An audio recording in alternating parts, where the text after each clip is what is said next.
Napanood niyo na ba yung viral video na ito kung saan sa kalagitnaan ng misa habang nagbabasa ang pare ng Biblia ay may nangyari na hindi nila maipaliwanag? Ang pangyayaring ito ay naganap noong January 2, 2022 sa Mexico. Isang normal lamang daw na misa ang nagaganap dahil linggo ng araw na ito. Ngunit nararamdaman daw ng mga miyembro ng simbahan at ang mga volunteers sa church na parang may kakaiba sa misang ito.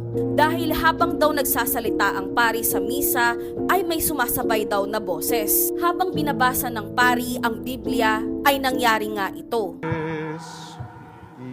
Y con tu espíritu.